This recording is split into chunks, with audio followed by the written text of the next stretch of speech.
السلام علیکم، میرا نام جویا عباسی ہے۔ پروفائل سیریز میں آج ہم سلیمان علیہ السلام کی واقعہ سنیں گے۔ سلیمان علیہ السلام اللہ کی ایسے نبی تھے جن کی جیسی بادشاہ کسی اور کی نہیں تھی۔ وہ صرف انسان ہی نہیں، جانور اور پرندوں کی بھی بادشاہ تھے۔ وہ سب کی زبان اچھے سے سمجھ سکتے تھے۔ سلیمان علیہ السلام کو ہوا پر بھی اختیار تھا اور وہ کچھ ہی سیکنڈ میں ادھر سے ادھر آ جا سکتے تھے۔ اگر آپ پروفائل سیریز میں انٹرسٹ ہیں تو پلیز میرے چینل کو سبسکرائب کر لیجئے۔ شروع کرتے ہیں with the real life stories of the profile Sulaiman علیہ السلام۔ قرآن میں کئی جگہ سلیمان علیہ السلام کا ذکر کیا ہے۔ سلیمان علیہ السلام داؤد علیہ السلام کی بیٹی تھی۔ اللہ نے باپ اور بیٹی کو نبوت سے نوازا تھا۔ داؤد علیہ السلام کو ایک ایسا بادشاہ بنایا کہ آج تک ساری دنیا میں ایسی بادشاہ اور کسی کے پاس نہیں ہے، کیونکہ وہ خود سلیمان علیہ السلام اللہ سے یہ دعا کی تھی، اے اللہ مجھے ایسی بادشاہ فرما جو بعد میں کسی اور کے ساتھ نشان نہ ہو۔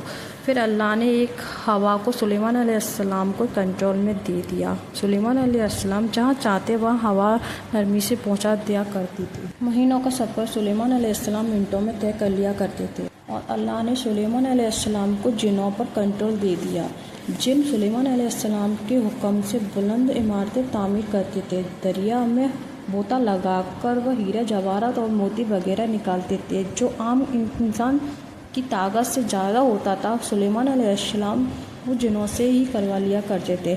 جو جن کہنا نہیں مانتے تھے وہ شرارت کر کے کام میں رکاوٹ کرتے تھے۔ آپ انہیں زنجیروں میں جکڑ کر قید خانے میں ڈال دیتے تھے۔ سلیمان علیہ السلام کی ایک صفات میں سے ایک ایسی خاص صفت تھی کہ وہ جانور اور پرندوں کی بولی کو سمجھ سکتے تھے۔ سورہ النمل میں اس کا ذکر کیا گیا ہے۔ ایک دن سلیمان علیہ السلام کے سامنے ان کے تمام لشکر جنات، انسان اور پرندے میں سے جگہ کیے گئے تھے۔ جب وہ چیٹی کے میدان میں پہنچے تو ایک چیٹی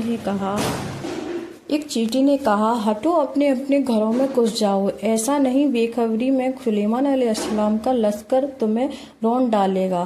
اللہ نے ایک چھوٹی سی چیٹی سے بات سلیمان علیہ السلام سے سنوا دی۔ اس بات میں سلیمان علیہ السلام مسکراتے ہنسنے لگے